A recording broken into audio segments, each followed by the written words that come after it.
No, so get in the car. Yeah, just go. You just kicked my ass. My first ever Rumble class.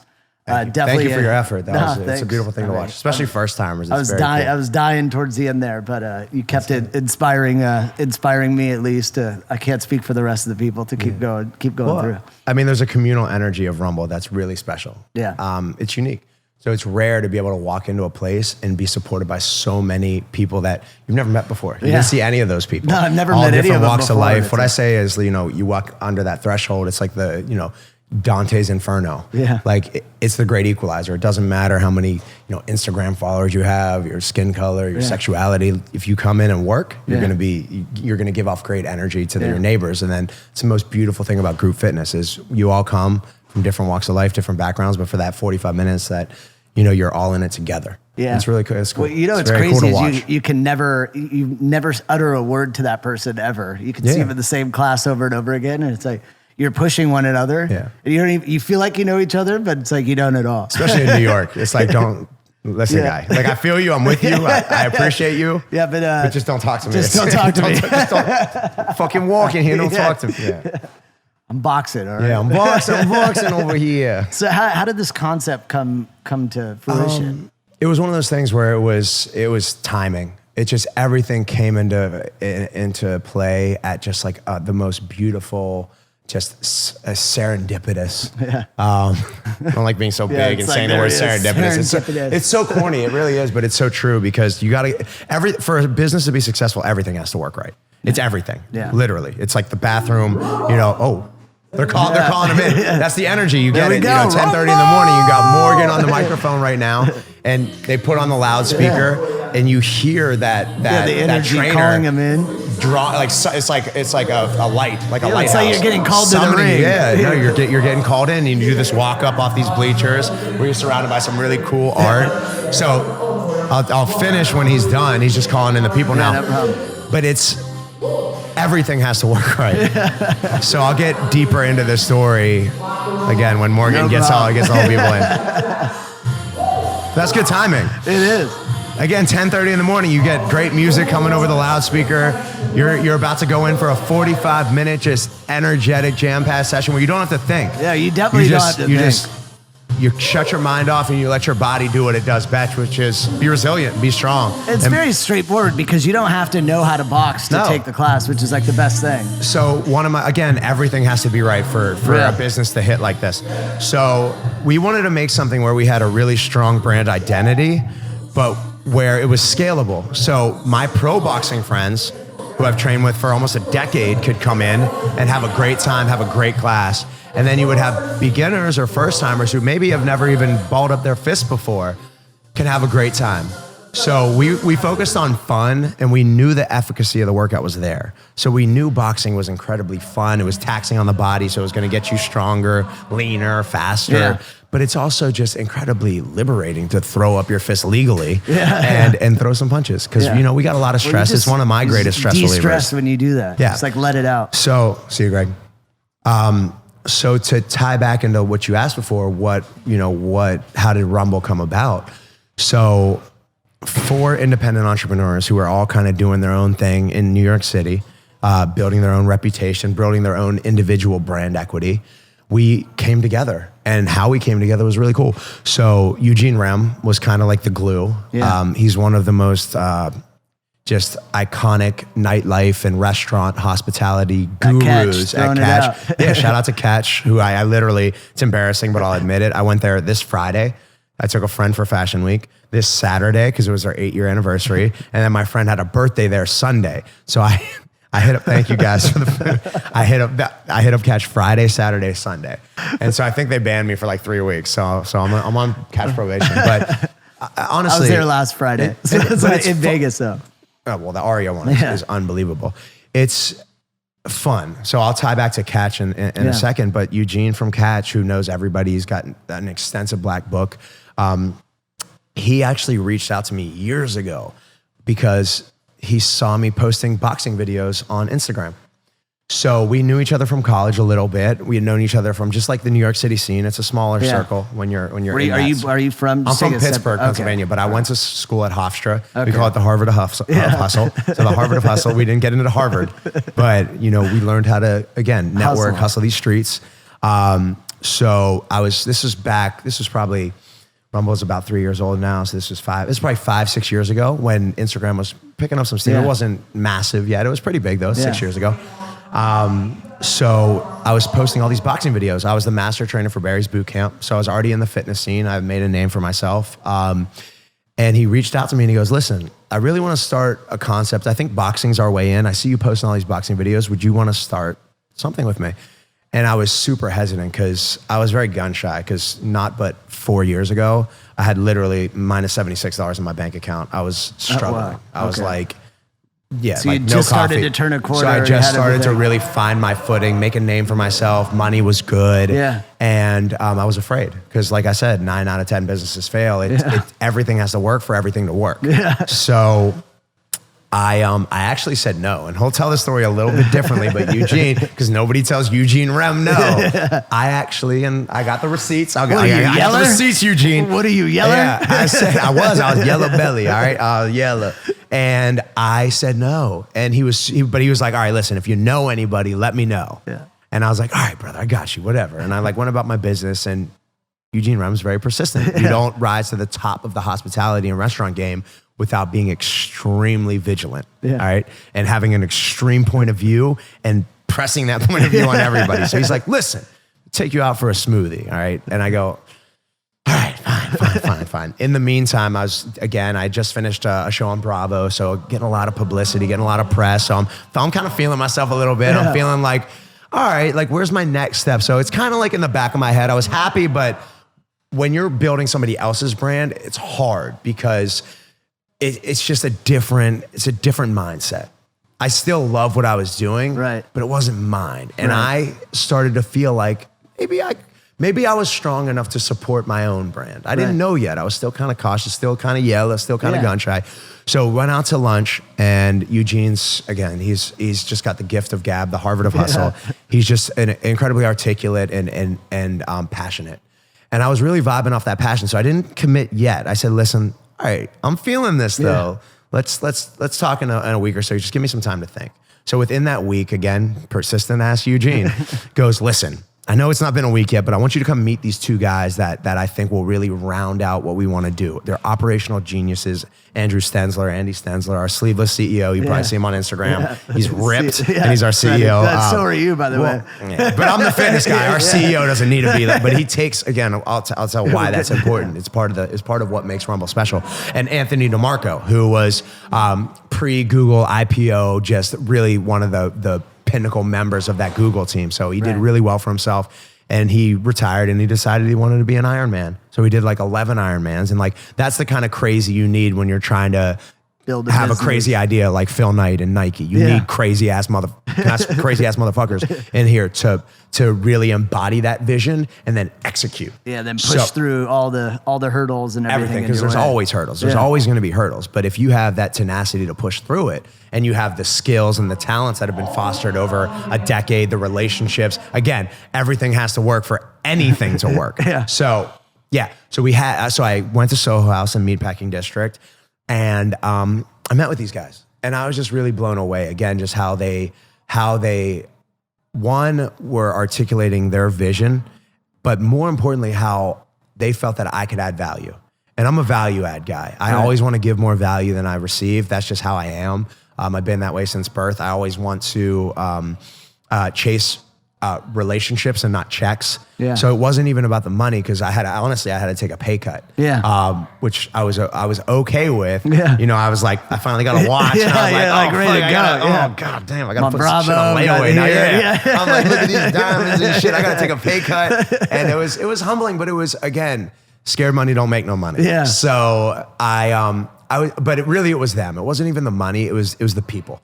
I was really blown away by them. And I thought that we could have a lot of fun building something great and taking that risk. And so I got a little flutter in my heart again that I haven't felt in a long time. And I left that meeting feeling super inspired, but I did like any nice little Jewish boy would do. I called my mom right away. Like, Mom? I'm a grown ass man. Like, I know how to fight. I'm big as fuck. But I called my mom. So I call my mom and I go, listen, Mom, I'm super nervous. Like, what if I lose everything? Like, I spent 5 years, 6 years building my career, building my brand. What if I take this leap, I take this risk, and I go back to that negative $76 in my bank account, like worried about how I'm gonna pay for coffee and like needing to put food back because like I'm running my debit card and I'm like, it's like fucking lottery. You're like, do I hit it? Am I good? No, okay. All right, just one apple. Yeah, like literally, I'm like, this piece of chicken will have to go. All right, I'll get the shit. I'll get the canned tuna in the packets. Exactly. So she said something that obviously a lot of mothers would say, but it really hit me. She goes, no matter what you do, you've come so far and I'm going to be proud of you. And I was like, there you go. In my fucking feels, that was heavier than any shot that I've ever taken by any boxer in my life. So I go, maybe even like a little lip quiver. I was like when the lip starts to like, and you're like, fuck, don't do it, don't do it. You're like holding it together. I'm like in the middle of meat packing, like crying, like I'm Sex in the City over here. Exactly. So Samantha, my mommy said she'd be proud of me. So no, she said that, and I obviously talked to my dad as well, and I felt like it was time. Yeah. So I took that risk, and they took a risk, not a risk on me because I had my name. But again, when you're meeting new partners and you guys are all independently going into successful, business with new partners where you're all coming from different walks of life. Especially we're all pretty alpha. Like we all have been, it's not like we were bumming, like we were pretty successful in our own right. Right. So we all had really strong points of view and visions. So sometimes that's just a disaster. Yeah. But from really moment one, we were able to not be yes men to each other, which you can't be. We were able to really challenge each other and push each other, and throw out some really good ideas, throw out some really shitty ideas. Anything into like some shit? Yeah, of course. I mean, when you're passionate about something, I think it's like when you love hard, you fight hard. Yeah. So I think that we've grown really close, but. We sat there after that meeting. A few days later, I agreed. We signed the documentations, and our first office was in M Group, Eugene's offices, where he was, building Catch LA at the time, where he was about to launch. Catch Vegas was soon to be coming, and now Catch Steak, which is their newest concept, is coming. So a lot of great things have been born out of M Group offices. So there was like this really cool energy to it, and we started plotting. All right, what I knew the vision. I knew what I wanted to do. I knew I wanted boxing. I knew I wanted strength training. I knew we had to break it up. It couldn't just be all boxing because one, that's not how I trained. So everything we do in there is actually how I've trained for over a decade. So again, there's an authenticity to it. We call it trickle-down Swaganomics. Yeah. So it starts trickle-down Swaganomics. I love it. TM, trademark. Trickle is that down, how it works? Swaganomics. Yeah, the TM on the top. You heard it right here. Yeah. On the S. Scooter actually really liked that too. I was out to dinner with Scooter Braun, one of our partners, and I mentioned that phrase, and he goes, bro. He goes, and Scooter's always thinking. He stops everything. He's like a businessman. He's like, you got to write a book. It's got trick. You got it right there. He already trademarked it. That's what fuck. Nah, he would. Scoot, you would never do that to your brother. So, so we call it trickle-down Swaganomics, where we are incredibly authentic. I talk about the sleeveless CEO. He lost like 30 pounds using the Rumble methods. He takes 3 classes a day. On opening days, he'll take every class. And this is our CEO. He's not like, he wasn't a traditional fitness guy, but every single person, whether it's the clean team to the front desk to the trainers, we live this life. So everything's got to work for anything to work. Yeah. It's a special place. So we got together, started formulating the concept, really getting the nitty gritty. And in New York, space is very limited. Yeah. So we needed a place to test. We needed our testing ground. We needed our Dexter's laboratory, our Rick and Morty spot. So we actually found a place that was an hour and a half away, which was tough. That's deep. Because that's 3 hours each way. And we would go there 4 times a week at least. And it was this place out in Long Island where they had a bunch of aqua bags set up, our proprietary bags, which are filled with water, not sand. They're very unique. Okay. Yeah, so they look like that. They look like the logo. That's our logo built in. Yeah, they look like this. Yeah. I was trying to show my tattoos off. Look at me. What's up, Sly? How you doing? So, that's a very cute, tight choker. Yeah, I've never noticed that before. Exactly. I see some similarities. You just added a couple inches. Sly's my inspo right here. Yeah. So we would drive an hour and a half. We would pack up Andy's Navigator. So we would drive, we would get all of our friends, we would pack in the car, we would pack in our benches, like those weird ass, we didn't have our custom benches at the time. They were like Modell's benches. Yeah. So we'd pack it up, we would drive an hour and a half and we'd spend like 3 to 4 hours just running classes. We had shitty speakers, like these like $50 speakers on stands in the middle of Long Island, like I'm no microphone. So I'm screaming the commands out, like trying to make it fun and have a great time with it. And we learned a lot of things that we could do. We learned a lot of things that we couldn't do. And it was really just, again, it was a beautiful chance to bond with everybody. Because were there times like when you're driving, it's a day 4 in the week, there's like, you're tired, you're exhausted because you're there just running through classes. Of course. Then there's the whole other business side that you're still putting on after. Well, we were lucky. We had, because of our independent successes, we were actually able to raise a lot of money very quickly. Yeah. And we had a lot of fun money. So cool partners. Because again, institutional money is great. You need it, but to be able to, like I point to Sly. Sly's one of our biggest celebrity investors. And for Rocky to believe in your brand and to have people early on, before we even had a concept really, before it was just 4 faces and some ideas. We had some good ideas. But we had a backstory. We had all of our origin stories. People believed in us. And that's rare. So that's something that I'll never discount. And you need moments like that to really be special. It's the last thing you want to be doing. You're trading is on all of your equity. Yeah, that's what I'm saying. We called in a lot of favors, and but we had like I said, we had a good track record. But to be able to really focus on experience, and fun, and not have to worry about chasing checks, which is terrible. Do you find now, and especially with fitness, because you see all these different boutique type fitness concepts that are popping up. Which I love. You have Berries, you have Soul Cycle, you have every iteration of that. You have obviously a Rumble. Are you seeing that people want more of an experience when it comes to their fitness? So I think that what we try to capture is people's entertainment dollar, not just their fitness dollar. We get both. Yeah. So again, we talk about the unicorn story of, we opened up 1917, January 9th, 2017. Again, 1917. It's like Memento, Guy Ritchie. He's got a tattoo. I have a tattoo for everything, and they actually all mean something. Swaganomics. Trickle-down Swaganomics across my chest. Yeah. There's also 2 podcasts, Thug Life. He's like trickle-down Swaganomics. I sold myself, so now it's just branding. I got like the McDonald's logo as a lower back tattoo. He's got a Nike here. Yeah, I actually do have a Nike tattoo. Shout out to the sponsor, Nike. We love you guys. So I act like I'm Deion Sanders. I'm really not. But I totally forgot where the fuck we were going with this one. What were you talking about? Experience. I have ADHD, by the way, so it's hard. Like if I lose my train of thought, I lose it for good. Experience, like people with their entertainment dollar. Oh yeah. So what we've been able to capture is again people's entertainment dollar, and we did it really because we had such a genius. I'm really stroking your ego today, Eugene. I'm sorry, but he is. He's an incredible businessman, and he has a gut like none other. We were able to capture that catch hospitality vibe and authentically bring it to the gym space, which was my expertise. Yeah. And I actually used to work in nightlife as well. So I had, Eugene and I were really able to kind of amplify each other's creativity, even in the hospitality space. Yeah. Because again, I was in the heyday of nightlife.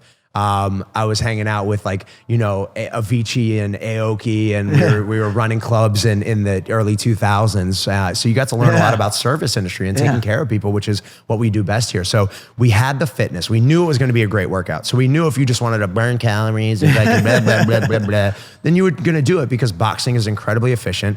It's in getting your body stronger and leaner and more athletic. Building that lean physique that everybody likes. It's extremely rewarding emotionally. We talked about the cathartic just principles and properties of boxing. The strength training is incredible for getting your muscles leaner, stronger, getting you healthier, you're more energized. So the music was incredible. We custom curate all our tracks. Again, Eugene works with DJ Chachi. You definitely have a mashup going. That's what I'm saying. Good mashups. Good DMX today. DMX. You got everything. You got DMX, and you got City Girls. You got some Chance the Rapper. You got some Nirvana maybe. You got some Mac Miller, rest easy, my brother. You got it all. Yeah. So again, we have a strong, clear brand identity, but we really want to be for everybody. So that was the thing. We all came together and we wanted to focus on fun. And it seems like such a stupid, silly thing, but like everybody can say that they're a party in a gym and it's so much fun and look at us and we're like a club and look. So fuck that. We got the best in nightlife to do it. So we can be authentic with it. So the lighting, the music, the art, the whole vibes that you can't put on a P&L, that you can't even put in a business plan, you have to create it through execution. So we did that. Because again, people have copied us all the way from Shanghai to Australia. How do you maintain that? Because you're up to what, 8 locations now? We're up to 8 locations. We got our new concept launching, which is our Rumble treadmill concept. It's called Rumble Training. So instead of boxing, it's going to be treadmills, custom designed techno gym treadmills that have these really cool video game style joysticks on us. How do you protect it? You can't fake it. So that's the thing. You can copy our business plan. I can literally hand off our business plan, but you can't capture our attention to detail. Our 15 years in New York City building up our reputation, our execution, our swag, our sauce, our trickle-down Swaganomics, it has to come from the top. So when you have owners like that, like the 4 of us, and we really empower all of our members, all of our staff, our family members at Rumble, when you empower them to really not just be educated on the brand and educated on the nuances, the gut of the brand, but also empower them. Believe in it. But also empower them to articulate that. So they're not just regurgitating something that you told them. It's like, you train them to understand. So then they execute it in their own way, which makes it, again, extremely authentic. So that's what you can't fake. You could pay for school, but you can't buy class. You can't be us. You can do what we do. You can put some cool art up on the wall, which a lot of people do now. You'll notice in a lot of gyms, there's this style. But again, we created that shit. We created that movement. Where did the Big Papa come from? So this is the Biggie Buddha, but again, talking about being unique. So Eugene and myself, we grew up with a lot of people that were in studios, like the Rifkins, that were in studios with Biggie. So we grew up with a really authentic connection to hip hop. The first tape that I had to sneak into Sam Goody and buy tape. I'm talking tape, not CD. You don't know what this is, kids. Tape is... Never mind. Got the 2 things. We're not going to cue the image of a tape. I can't even. I'm not even going to try. It's so foreign to them. It's like, might as well give them some hieroglyphics. But again, when you have that authentic connection, when it's really what you want to see, we wanted to have a hip hop foundation because I snuck to Sam Goody to get my Doggy Style tapes. When all my friends were listening Nasty to like, dog. Doggy Dog. Then when my friends were like listening, and I love Nirvana and I love all that stuff, and I love the early '90s grunge movement. And I love the 311s and all that stuff later in the 90s and 2000s. But hip hop has always made me feel like a badass because even when you're pushing your fucking like RAV4, you feel like you're in a fucking Ferrari. 210s or 12s. I did. I saved up all my money from my bar mitzvah like a good little Jewish kid. And I put some speakers in the back of my car that like rattled the neighborhood. And I was listening to like my Jurassic 5 and my Too Short. And I'm listening to like my Dre, my Chronics. That's right, y'all. Album number 10. That's what I'm saying. Getting close in, y'all. But when that's what we wanted to see. So there's an authenticity to Rumble, which drives our genuine desire to just really provide great, fun moments and experiences for people. And I think it's one thing to say it on a budgeting sheet or a P&L or even a business plan, or any deck that you can write up. But it's another thing to execute. And everything has to work for anything to work. And it really is. It's everything. Like the toilet paper's got to be right. The gloves have to be right. The music has to be right. The marketing has to be right. Our connection to the communities has to be right. When you look at marketing, interesting you say that. I mean, are you leveraging social media to kind of drive that brand, or is that critical to you? Honestly, I think we pioneered that in the gym space. I think we really we digitally marketed really well early on because we had a really cool story. So when you have a really cool story to tell people, again, content is king. We're sitting here talking about a story. And when you're able to authentically engage an audience by having a unique point of view and really showing that point of view, we never said like, Rumble, the hottest thing to come out. This you're going to want to come work out with us. It was like, this is what we are. We want to take care of you. We love boxing. We love hip hop. We love street art. We love street art. I grew up in Pittsburgh, Pennsylvania. So I was early on able to understand Warhol and Basquiat, even at a young age. And the art is very reminiscent of that era because that was our formative years. That was us. When you open up the lockers even, you see these kind of like the Zach Morrises, you see like the Claudia Schiffers, the young Leo DiCaprios from Basketball Diaries. Because again, those were our formative years. That's where we showed up. And we're probably fixing something right now because if everything's not perfect, then nothing's perfect. So we're like, again, ADD, OCD, something's got to be fixed. So thank you, workers, for coming out Tuesday. So everything was thought of. But again, touching back to this Biggie Smalls, which got caught up in customs for 3 weeks because they're like, there are drugs in this motherfucker, for sure. Guaranteed. They're like, there are 100% drugs in this. There is no way that that's going to a gym. Yeah. There's drugs. Check Biggie's ass. like he's suitcasing. Bring the rubber glove. Seriously. Biggie's suitcasing some stuff. Check it. We weren't. We just thought that it would be really cool. So we wanted the Biggie. But again, we wanted something unique. Anybody can put the Biggie Smalls crown. Anybody can put a Biggie statue. So we thought, what's really Biggie cool? Buddha. Biggie Buddha. That's dope. That's great. He's got a big chain. He's dope. And again, we have an authentic connection to Biggie. You know, we have an authentic connection to the hip hop community. So it's not early days. Everyone talks about cultural appropriation now. We never wanted to appropriate anybody's culture. We wanted to appreciate it authentically. So like, again, our connection to the hip hop community really drove everything you see in here in terms of the hip hop stuff you see. Well, I think it also ties to, you said previously, you know, you were building something, but it wasn't yours. Yeah. And now you have a piece of you that's in here, and all the different founders have a different piece. So if you understand the founders, if you're doing your job as a business owner, if you know the founders, you know the brand without any marketing. So then you can also, but then you want to capitalize on that vision again by marketing. So we were, to touch back on the marketing, digital marketing, we're incredible with our digital marketing. We send authentic stories out to the public, and we're getting a great return on it. Our click-through rate is incredible. If you want to talk about the business end of it, we have an industry, I think it's like 10% click-through rate, which is like unheard of. It's only like 5 because everyone has, again, ADD. Just move away. I don't want to see this stuff. But we're able to showcase some really cool relationships and showcase a really fun environment and an authentic environment. So we do really well. Now we're going to announce something really soon. When is this going to drop? Maybe I can announce it later. You can put it in there now. It's in at least another month. Yeah, it's 6 weeks. Yeah. So 4 to 6 weeks. In that 6 weeks time, we really feel like we had a great impact on digital marketing in the fitness space. We're actually going counterculture. We're going to announce, and we're going to do it soon, a blackout. So like Jay-Z, we're going to step back for a little bit. So right before we launch Rumble Training, right now we're custom curating this really cool video where we all talk about how we need to reconnect to ourselves and we, you know, little funny ad libs, like we're cutting the promo for like WWE. Yeah. So we're ready. Yeah. Oh yeah. We're stepping back, baby. So we're taking a step back. We're doing a social media blackout, but every person at Rumble is going to do it for like a week. So every person, just blacked out. From coordinators to trainers to our Rumble at Rumble_boxing, blackout. Then we're going to come back and we're going to reshape how we talk about digital media and digital marketing. We're going to sell really authentic stories. So again, it's going to be more story driven, not just repost, not just, okay, here's a person on a bag, but we're going to really have some high production value content. Yeah. So now we got to elevate the game again, because now we got the copycats. The moment they got this picture, we got to do another picture. We got to make it better. You got to stay ahead of the curve. The moment they get this, we got to pivot a little bit. Never compromising who we are, because do you always? We never have to be afraid of what they're doing, and I never want to pivot too far away from our core competencies.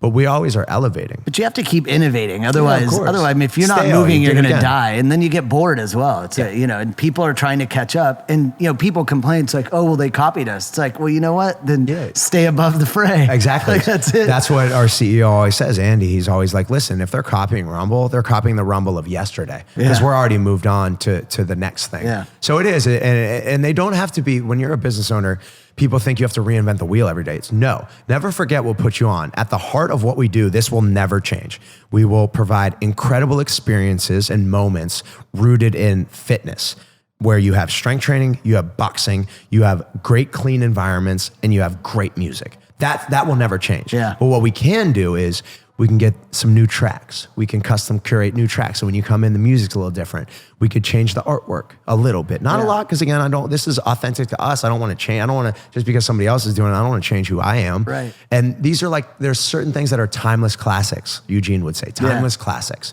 where you know, the 90s pop culture movement's always going to be relevant. The Nintendo generations, the video game generations, the Brad Pitts, the Leos, the Mavericks, the Top Guns, this, you know, Sports Illustrated, you know, model. Kathy Ireland, Claudia Schiffer, it's the Holy Trinity. Actually, what's really cool is Naomi Campbell, shout to Omi, actually came in. I've trained her since my days at Barry's. But she came in and took a picture with us after she took a class in front of the Tyson Naomi Campbell jab, which is cool because again, you can put Omi up, you can put Sly up, but Sly believes in us. Yeah, you know, they're actually here doing it. So again, you can copy it, you can replicate it, but you can't fake the relationships. You can't fake the stuff that really makes us who we are, which is our DNA. Yeah, literally our like our DNA. Yeah. You know, Eugene's DNA, Anthony's DNA, Andy's DNA. You can't fake that. So we let that bleed freely onto everything that we do, every decision that we make. No, I think that's huge. So, you know, obviously, if you take a look at your Instagram, you're the fitness guy. You're shredded. You know, thank you. I think everybody looks at it and goes, "Okay, someday I have to keep doing it." Yeah, so, what are some tips that you would give, like to people? I blame society, to be honest, because I love a good photo, like with my mom in a shirt and like, you know, a nice little sweater on, and you know, it gets 7 likes, and then I take a half a nipple out. So you're clickbait then. Your nipples clickbait. I blame you. It's like the salivating dog thing. It's like Pavlov. Listen, you ring the bell, you get the treat. You ring the bell, you get the treat. You guys are ringing my bell. And you only give me a treat when I'm fucking half naked. I'm a successful business owner. I'm talking to you guys straight to the fucking camera. He's not a piece of meat. He's not a piece of meat. But guess what? I pander. Yeah, exactly. Vote for me. I like my treats. Vote for me. But that's the thing is like, yeah, even I'm like victim to it because I think social media is very funny. I love social media. So one of my favorite things is I always balance it out. All the shirtless photos. And that's cool. I actually... I'll tell you, you were trying to get to what I'm going to say in a second before my ADHD started raging. I balance it out. So I get a lot of people and a lot of DMs and I try to answer all of them. You love the booty bouncing DMs and that's great. Thank you, ladies. Keep sending those. I do appreciate those. I'm a guy. Thank you. But I love the DMs where it's like, listen, brother, you said something really relevant to my life that really hit me. And it was just at a really good time. And I really appreciate what you said. You know, I said something yesterday. I'm referencing a specific DM that I posted the other day, which is I referenced something like life is a skill. Yeah. I was jumping rope. And I like to use fitness as analogous to life. There's a lot of parallels. Yeah. There's a ton of parallels, which is my favorite thing about the gym. Disciplines and everything. Of course. I never wanted to be a gym rat. And again, I'm going to get back to what you wanted me to tell you about. I will. But I was jumping rope outside in Bethany Beach, Delaware, where I go every year with my family. So I was on family vacation. I'm jumping the rope near the boardwalk where our house was. And these group of guys come up to me and they're like, "Oh, I wish I could do that. I don't have the coordination." I'm doing like the double unders and I'm like, maybe showing off. You know how it is. But I'm getting a great workout. And I stop jumping rope and I go, "Listen," I go, "Brother, you could do this." I was like, I didn't start with this. I didn't start flipping and doing crossovers and double unders and squats during it and, you know, stutter steps and all that stuff and A-skips. It's a skill. And I'm like, life's a skill. Anything's a skill. Anything that you want to focus on, you got to water. Yeah. So I've watered repetition. Where's the tattoo? I got the tattoo. Yeah, exactly. Act like I don't have a repetition tattoo. Repetition is the father of learning. I repeat, repetition is the father of learning. You know who that is? No. Lil Wayne, Wheezy F baby, and the F is for finisher. So I had Lil Wheezy from his documentary, but I do have tattoos that I can look down and be like, oh shit, this is why I've thrown this punch 10,000 times, even though I've thrown it 10,000 times before, is repetition is always going to make me better. This is why I'm sitting here in this meeting when I'm fucking tired as hell, but I know that I'm going to be able to add a little value to this meeting. I know that, I'm tired, but I got to go out to Long Island and test the formula before we drop it on the world. And so that, again, repetition is the foundation of anything successful. You need that. But to get back, so life is a skill. So that's my favorite thing is to balance out all like the, I'll post the McLaren that I have out in LA and like, that's cool. And it gets people excited. I call it like the Kardashian effect. Yeah. You give them the flash. Listen. Well, you also, you worked hard. You worked hard to have what you have. Exactly. So I was you broke can as celebrate fuck. it. It's like, who gives a shit? That's the fun part, but that's the frilly stuff that gets people to pay attention. It's the shiny things. It's the watch. It's the cars, and I get it. I like that stuff too. When you grow up watching, Diddy dancing on the yacht in Pittsburgh, and you don't have access to that stuff. When you make some money, you're gonna do that. You want that, but I always balance it out with charitable. Don't worry, I always balance it out. You got to be charitable. But the one thing that I've learned is that service to others is our rent for our room here on earth. Muhammad Ali. It's one of my favorite lines. So even before, one of the first things I bought when I started to do well was a Lambo. Brian McKnight's Lamborghini, actually. Really? So it was a used Lambo. And I thought that was going to make me happy. And guess what? It did for 7 seconds. Yeah, and then it didn't. And then it was a thing. So when I started to lose my way, when I started to make some money, and I really started to forget why I was successful and why I got put on. Again, you never want to lose what put you on. You always want to evolve and change, but you never want to forget what put you on. Yeah. It's like when a new rapper comes out and they have a completely different flow on their new CD, and you're like, what are you doing? It's like now they're doing the and it's like, what? That's not your style. That's not you. That's not you. So you want to be authentic always. But what I found is I lost that a little bit. Yeah. And when I went back to that, service to others is our rent for a room here on earth, and I really started focusing on what I could give rather than what I can get. Guess what? What? I got way more. I got way more. But now every day I wake up, it's my first song, methodology and mentality like Jay-Z. Yeah. You treat your first like your last and your last like your first, and your thirst will be the same as when you came. That's my favorite thing. It's actually in the Rumble manual. Well, you actually say it in the classes. I say it in classes, and it's in our manual. Again, authenticity. We live this life. So I do it like I'm still teaching my first class at 9 p.m., making $20 a week, if that, 40, $30 a week or something like that. That same passion. So that's the message. And that's the thing that to get what you were saying, how do you stay focused? How do you get the body, blah, blah, blah, which gets the light? It's like, when I started to get into fitness at an early age, I was lucky because I'm 35 now. I was 13 when I started. I was really out of shape. I was getting into a lot of behavioral problems, ADHD, I told you, oppositional disorder I was diagnosed with. I'm like fucking breaking into cars. I'm like doing really bad things in Pittsburgh. I'm like getting kicked out of classes. I got kicked out of school. And it was all because I was neglecting my body, to be honest. A lot of my emotional problems stem from I was overweight. I was unhappy. I felt trapped in my own body. I was stressed out all the time. I had all this pent up energy, and I never knew where to parlay it, where to put it. Right. So I started to learn fitness, and I did it because it was actually really fucking conceited at first. Yeah. I saw MTV Beach House. I wanted a six pack. I wanted to look cool as fuck. I wanted girls to be like, "Oh my god, he's so sexy with his body." MTV Spring Break, and I wasn't. I was like, "Yes, that was it." Like Eric Neeson shit. Yeah. I had my t-shirt on in the pool kind of kid. I was like, I wouldn't play basketball with my friends because I was terrified to take my shirt off because God forbid I got on the fucking Skins team. Yeah. Like that was, but you get a lot of problems when you're younger and you feel that way. And you literally don't show up to the pickup games because you're so terrified that you're going to be picked on the Skins team. And I hated that. So I started to work out, and working out is hard. Yeah. It's still hard. 20 years later, 25 years later, whatever, it's 23 years later, it's hard. Yeah. So when I was rooted in such a baseless foundation as I want to look good, vanity. Guess what?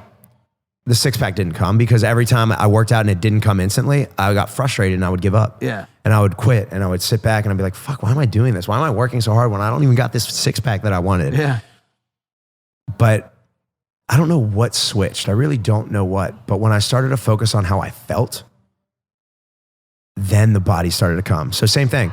You focus on the product, not the profit. Yeah. That's Steve Jobs. Yeah. So when you focus on giving as opposed to getting, the universe has a tendency, not always, to give you more, all the cool stuff that you want, financial security. But I learned how to trade in emotional security first. And besides that one little Lambo era where I've kind of forgot my ways, I always now trade in emotional currency first. So how can I impact you? Even sitting here, I've done 10,000 blogs, 10,000 podcasts, 10,000 interviews, from Good Morning America to Vanity Fair to Harper's Bazaar to this to everything. Not to put you on the not to put you on the lower. And then down at number 10,001. What the fuck am I doing here? God. No, but I'm serious. But I get so excited to talk about this because maybe one kid will see this and go, and that kid was impacted from it. Exactly. And if I can do that, how dare I disrespect the gift of time? I I've almost died twice in my life. One was from drugs and the other was from drugs. Yeah. So I feel like, and I've said this before on Tank Sinatra's podcast. Shout out to Tank, love that dude. Yeah. But what's up, Kay? How you doing? That's Christina. She's our rock star trainer. Yeah. What's good? How you living? Got the cool ass Jordans on. We all love. So, I feel like I'm on borrowed time. So how dare I disrespect like you? How dare I disrespect people who are going to watch this and give the most valuable finite gift, which is time. So how dare I teach, even though that was this is my 10th year teaching. Yeah. I taught that class with the same passion as I taught the class before, and the same passion. So how dare I disrespect it? So this is also, it's a great reminder not to be completely selfless. It's a great reminder to me that I could be fucking dead right now. Yeah. So I have to live each day, again, like my first song, like it's my first and my last. I want to keep the same passion because when you focus on like a goal, that's great. And you should be goal oriented and like, but I've never done a fucking vision board or a mood board or anything like that because it's just not my style. Because listen, those are finite moments in time and they pass, they're fleeting. It's like Jim Carrey said, like, I wish everybody could be rich and famous to figure out that that's not the answer. Yeah, like, that's it truly is not. It's so true because again, those are finite moments. If I would be happy if I got this job, then you get this job. You're like, okay, now here I am. Now what? I would be happy if I got this Lambo. Like, okay, got the Lambo. I would be happy if this happened. But you know what's always going to make you happy? Positively contributing something, your values, your talents to other people. Yeah. That's always going to make you feel good no matter what. Yeah. So if you can focus on like the progress and having fun during that progress and not just, you can enjoy the moments for sure, 100%. But you got to, because you're spending much more time here in transit than you are at the actual thing that you're trying to accomplish. So you got to enjoy it. And when I say enjoy, we have such a warped perspective on what enjoy means. Enjoy doesn't mean everything's grand and it's happy and there's no struggle and it's the homeostasis, the path of least resistance and blah, blah, blah, blah. No. It's fucking struggle, triumph, adversity, perseverance. You get fucking knocked down. Yeah, you get back up, then you go. Can we dispel one thing real quick? Because the fitness people don't know how to fucking count. My work, I fucking hate like Pinterest trainer, like fucking sweat is fat crying, like corny ass motherfuckers. Like I hate y'all. I'm sorry. Fight me. Real talk. Real talk. I hate it. So when people say like fall down 7 times, stand up 8, y'all dummies need to take a fucking math 101 class. Because if you fall down 7 times, if you get up 7 times, you're fucking great, my friends. You're good. There's not an 8th time to get up. Fall down 7 times. Stand up 8. That's what I always say. Who says that, you dummy? Who says that? Somebody not good at math. That's who says that. Do the math. If you fall down 7 times, how many times you got to get up? 7 motherfucking times. So now the girl that has the lower back tattoo, like fall down 7 times, stand up 8 is like, fuck, no regrets, no egrets. All right, sorry. But again, it's just like it's so fucking it's funny. So I try to be much more real with it. You're gonna have these fucking moments, but the more that you prove how resilient your body is emotionally, physically, and again, I use the physicality of boxing to unlock a different emotional state because I wouldn't know how tough I am unless I tried to be tough, you have to push yourself out. You got to push yourself. You got to find those moments where you physically feel like you don't want to keep going on and you find within yourself and within others, your community. That's why I love group fitness because there's that communal energy we talked about in the beginning. You feed off each other and you find out you can do more than you would by yourself and you push through it. And then you know what? That you don't have to be uncomfortable forever. Yeah. I don't, again, like this no days off, like I'll sleep when I'm dead. Like I don't like, you gotta wanna be more successful than you wanna breathe. When you wanna be more successful than you wanna breathe, then you wanna eat, then you're gonna be successful. And it's like, step into a Slim Jim. Yeah, I wanna breathe. I need to breathe. I need my lungs to have oxygen. I need to take that step back and reevaluate and get and re-energize. So not to talk shit, because I know, that guy's got a big following and he does impact a lot of people great. But I think that, again, there's like this warped perspective on what success means. Yeah. So that's the message. That's through Instagram. That's through what we talk about here. We never talk about a body.